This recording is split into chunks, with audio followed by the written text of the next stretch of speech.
देख रहा था रिकॉर्ड हो रहा है कि नहीं। अभी AS3 रिकॉर्ड किया था, फिर से रिकॉर्ड करना पड़ा था। ठीक है, और ये देख लो यार। आ जाओ, अब आते हैं हम लोग AS16 रिवाइज करने। मतलब ना मस्त टॉपिक, एकदम आसान टॉपिक, छोटू सा टॉपिक है और एकदम आसान टॉपिक है, वेरी वेरी इजी। ठीक है, तो चलो आ जाओ, बोलो हर हर महादेव। अब आके हम लोग रिवाइज करते हैं। ठीक है, borrowing cost very easy and interesting topic है यार, और कुछ है ही नहीं। बोरिंग कॉस्ट बोलो, ऐसे रिवाइज करो क्या लगता है तुम लोग? ऐसे ना वो देखते रहते तो ज़्यादा सही रहता है। आ जाओ, बाद में तो हम लोग वैसे रिवाइज करेंगे। तो borrowing cost A16 borrowing cost, देखो this average application all entities, सारे लोगों पर लगेगा, कोई किसी को छोड़ा नहीं है इसने। ठीक है, तो बोरिंग कॉस्ट में क्या क्या चीज़ें आएंगी? सबसे पहले interest and related cost including financial charges, मतलब इंटरेस्ट से संबंधित जितने भी कॉस्ट है वो भी आएंगे और फाइनेंशियल चार्जेस भी रिकॉर्ड होंगे, और मतलब ये उसको भी कवर करता है। दूसरा, amortisation of discount on issue of share और प्रीमियम और रिडम्पशन ऑफ डिबेंचर, ये भी कवर करेगा, और एक्सचेंज डिफरेंस भी कवर होगा। तो 3 चीज़ों पे ये अपना कवर करता है। ठीक है, और एक्सचेंज डिफरेंस को देखो, इसमें क्या बोरिंग कॉस्ट, इसको इधर ही बता दिया है मैंने कि लोअर, इन सब का लोअर लेंगे एज अ बोरिंग कॉस्ट। जैसे क्या, सबसे पहले एक्सचेंज लॉस ले लो। एक्सचेंज लॉस मतलब जैसे कि नहीं होता कि आपने अभी आप जब अभी AS11 में रिवाइज कराऊंगा तो उसमें आपको दिखेगा कि एक्सचेंज लॉस कैसे करते हैं। जैसे कि अरे यार सिंपल है, $10,000 है, 59 लिया था, अब वो 60 हो गया, तो कितने का लॉस हुआ आपको? $1 का लॉस हुआ, मल्टीप्लाई बाई 10,000, तो ये आपका एक्सचेंज लॉस 10,000 का लॉस हुआ है ना, इंडियन रुपीज़। तो 10 एक्सचेंज लॉस ले लो। और B क्या है? Borrowing cost based on local borrowing rate, मतलब अगर वो पैसा जो आपने फॉरेन से बोरो किया, अगर आप इंडिया में बोरो करते तो आपको कितना कॉस्ट लगता, वो minus actual cost of foreign borrowing, मतलब फॉरेन से बोरोइंग करने पे आपको कितना लगा, इन दोनों को माइनस कर लीजिए आप। जो आता है ये जो आया और ये एक्सचेंज लॉस जो आया, इन दोनों का जो लोअर होगा वही आपका बोरोइंग कॉस्ट माना जाएगा in case of exchange difference. बहुत सिंपल है, इसको ये आप ज़्यादा क्लियर होगी आपकी AS11 जब मैं इसके बाद अब AS11 ही रिवाइज करूँगा। ठीक है बच्चों, तो अपना 3 चीज़ों पे कवर करता है। सबसे पहले interest and related cost and financial charges, फिर दूसरा क्या था आपका ये एक्सचेंज डिफरेंस, फिर तीसरा क्या था amortisation of discount and issue of share and premium और रिडम्पशन ऑफ डिबेंचर, ये भी इस पर कवर होता है। बस अब आ जाओ, बोरोइंग कॉस्ट किस पे? बोरोइंग कॉस्ट मतलब किस चीज़ों पे बोरोइंग कॉस्ट आपका देखना है हमें? कंस्ट्रक्शन पे, एक्विजिशन और प्रोडक्शन, मतलब कंस्ट्रक्शन, एक्विजिशन और प्रोडक्शन ऑफ क्वालिफाइंग असेट्स। ठीक है, क्वालिफाइंग एसेट, जैसे मैं जब आपको मैं AS10 पढ़ा रहा था या AS2 पढ़ा रहा था तो भी मैंने बताया था कि क्वालिफाइंग एसेट्स किसको कहते हैं, तो वो AS16 में डिफाइन किया। अब देखो AS16 में क्या बोलता है, क्वालिफाइंग एसेट्स इन, मतलब ये सारी चीज़ें क्वालिफाइंग एसेट्स पे होगी तो should be capitalized with the cost of that, तो ये कैपिटलाइज कर लेंगे। ठीक है, borrowing cost should be capitalized या added to the cost of assets which fulfil the recognition criteria of assets as per AS10। क्या था रिकॉग्निशन क्राइटेरिया? अभी तो रिवाइज किया ना, बताओ याद है? चलो मैं बताता हूँ, cost can be reliably ledger and future economic benefit, बस यही 2 रिकॉग्निशन कंडीशन है, तब जाके वो पहली बात तो तब जाके वो PPE के दायरे में आएगा। और बोरोइंग कॉस्ट उसको कैपिटलाइज कब करना है? जब वो क्वालिफाइंग एसेट्स होगा। क्वालिफाइंग एसेट्स कब होगा बच्चों? मैंने तभी भी बताया था, क्वालिफाइंग एसेट्स तब होगा जब ये सब्सटेंशियल पीरियड लेगा रेडी फॉर यूज में, और सब्सटेंशियल पीरियड मतलब क्या होता है? 12 मंथ। मेनली हम लोग फैक्ट एंड सर्कमस्टेंसेस पे देखेंगे, लेकिन जनरली इसको 12 महीने ही माना जाता है कि टाइम पीरियड 12 महीने देखा जाएगा। ठीक है, अब जैसे क्या होता है क्वालिफाइंग एसेट्स, कुछ एग्जांपल जैसे कि एयरक्राफ्ट हो गया, शिप हो गया, ट्रेन, ये सबको बनने में काफ़ी टाइम लगता है, तो ये सब क्वालिफाइंग, जैसे लीकर हो गया, हैवी प्लांट एंड मशीनरी हो गया, फैक्ट्री कंस्ट्रक्शन हो गया, रिनोवेशन ऑफ फैक्ट्री हो गया, advances for heavy plant and machinery हो गया। ठीक है, तो हैवी है, हाँ, तो ये आपका क्वालिफाइंग एसेट्स आएगा।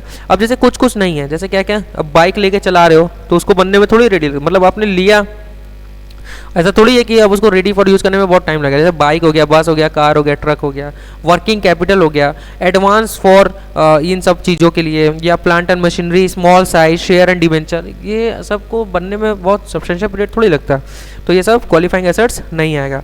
अब बोरिंग कॉस्ट को आप कैपिटलाइज कैसे करोगे? अलोकेशन ऑफ बोरोइंग कॉस्ट, तो देखो सबसे पहले आप नेट बोरोइंग कॉस्ट निकालो। नेट बोरोइंग कॉस्ट कैसे आएगी?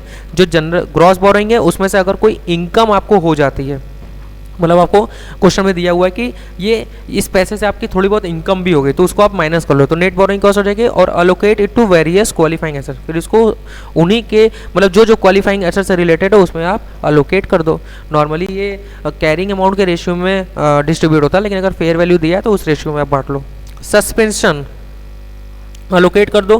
फिर सस्पेंशन क्या होता है, ठीक है, सस्पेंशन में क्या होता है कि अगर जैसे कि कुछ समय के लिए आपका वो असेट्स का काम बंद था, तो वो चीज़, तो अब आ जाओ। Some time active construction does not take place due to any abnormal reason like labour strike, हाँ, और कोर्ट ऑर्डर, फायर, तो ये सब चीज़ों को हम लोग रोक नहीं सकते। इन सब कारणों से अगर होता है तो क्या करेंगे, तो बोरिंग कॉस्ट स्टिल इनकर्ड, क्योंकि लोन तो लिया हुआ है, बोरिंग कॉस्ट तो चल रहा है, तो क्या तो उस समय देखो अगर वो नॉर्मल पीरियड है तो कैपिटलाइजेशन हम लोग कंटिन्यू करेंगे, लेकिन अगर वो एक्सटेंडेड मतलब कि अगर वो एब नॉर्मल पीरियड है तो उसमें हम लोग कैपिटलाइजेशन नहीं करेंगे। आप उसको सीधा कहाँ डालोगे, पीएनएल में डालोगे, ठीक है बच्चों। If such suspension is an extended period, ज़्यादा जा रहा है तो कैपिटलाइजेशन सीज कर देंगे और ट्रांसफर टू पीएनएल अकाउंट। अब कैसे, अब बहुत सारी बातें होगी, ये करेंगे वो करेंगे, अमाउंट कैसे निकालेंगे बोरिंग कॉस्ट का, तो देखो सबसे पहले कैलकुलेट करो, स्टेप 1 कैलकुलेट करो weighted average expenditure incurred on, कि कितना आपका एक्सपेंडिचर हुआ है। जैसे क्या वेटेड एवरेज कैसे निकालते हैं, जैसे मान लो 1 अप्रैल 21 को आपने 10,000 किया, 1 जून को आपने 15,000 किया, 1 जनवरी 2022 को आपने 20,000 किया, साल फाइनेंशियल ईयर आपका 21-22, तो 1 अप्रैल 21 को जो आपने खर्च किया है वो तो पूरे साल भर के लिए खर्च हो गया।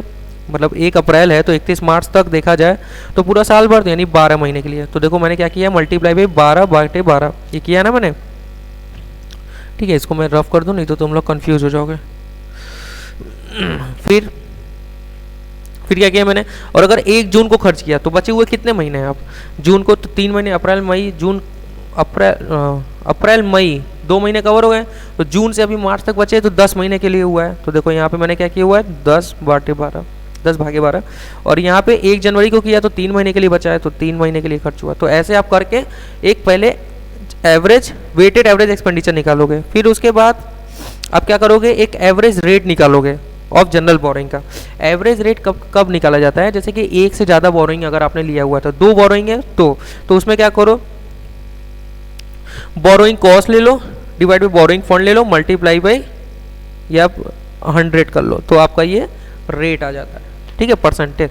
अरे यार सिंपल है, जैसे मान लो आपने 10,000 लोन लिया 10% से, तो ये ले लो, प्लस 20,000 लोन लिया आपने 15% से, ये इसका निकाल लो, मतलब परसेंटेज निकाल लो, डिवाइड बाई पूरा कितना लोन लिया है boring fund, that is 30,000 multiply by 100, तो ये आपका एक रेट आ जाएगा, एवरेज रेट।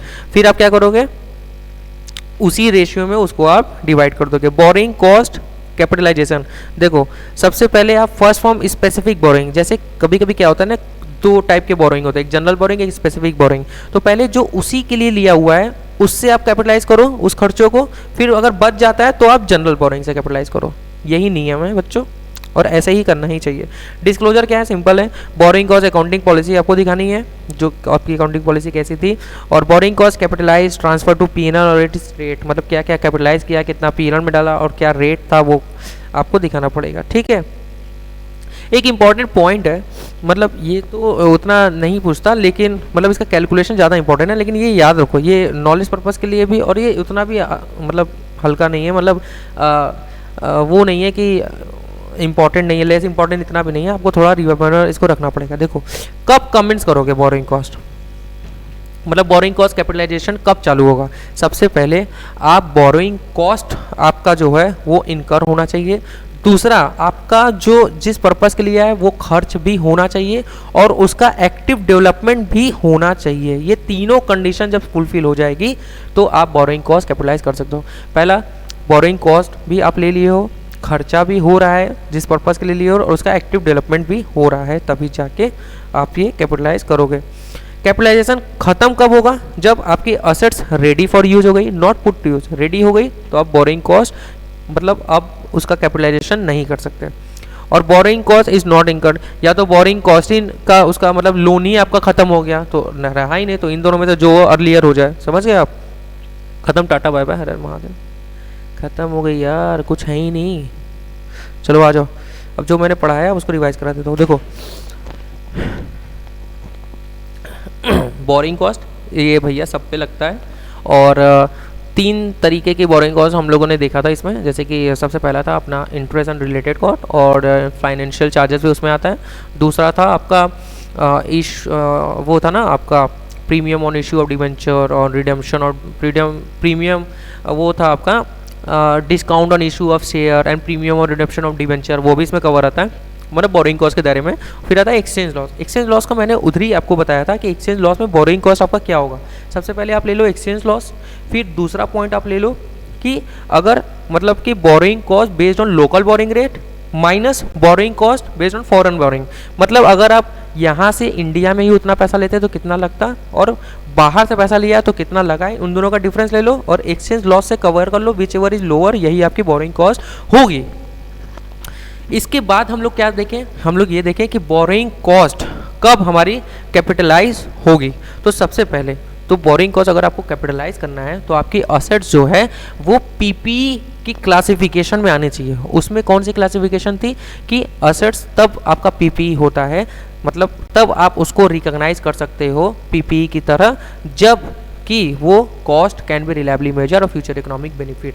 ये तो AS10 की डेफिनेशन में थी, मतलब AS10 ऐसा बोलता है। और AS16 में ये तो है ही कि आपका पीपीई वाला क्लासिफिकेशन। दूसरा ये था कि आपका क्वालिफाइंग एसेट्स होना चाहिए। क्वालिफाइंग एसेट्स कब होता है, जब आपका assets getting to ready for use कम से कम 12 महीने लगे, that is substantial period of time लगे। तो जैसे क्या था, कुछ हैवी क्रेन हो गए, हाँ, कुछ बड़ी बड़ी मतलब बिग मशीनरी हो गई, फैक्ट्री हो गई, इन सबको बनने में ज़्यादा टाइम लगता है रेडी फॉर यूज़ होने में। अब जैसे कुछ कुछ क्वालिफाइंग एसेट्स नहीं होते, जैसे क्या शेयर हो गया, डिवेंचर हो गया, बाइक्स हो गया, इनको बनने में ज़्यादा टाइम नहीं लगता, तो ये क्वालिफाइंग एसेट्स आपके नहीं आती।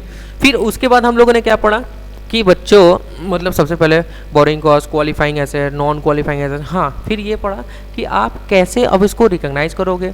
तो देखो सबसे पहले आप क्या करो, नेट बोरिंग कॉस्ट निकाल लो। नेट बोरिंग कॉस्ट मतलब ग्रॉस बोरिंग कॉस्ट जो है वो ले लो, अगर माइनस कर लो कोई अगर इनकम ऑन आइडल फंड है, मतलब कुछ पैसे आपके बचे हुए थे उसको आपने कहीं इन्वेस्ट कर दिया, उससे मतलब लोन से पैसा जो लिया था उसने कुछ इन्वेस्ट कर दिया, उससे कुछ इनकम हो गया, तो वो आप माइनस कर लो और इसको अलोकेट कर दो सारे असेट्स में, मतलब जिस पे आपको कैपिटलाइज करना है या जिस पे आपको P&L में डालना है उन्हीं सब में अलोकेट होगा, मतलब कैरिंग अमाउंट के रेशियो में ही होता है unless there is fair value.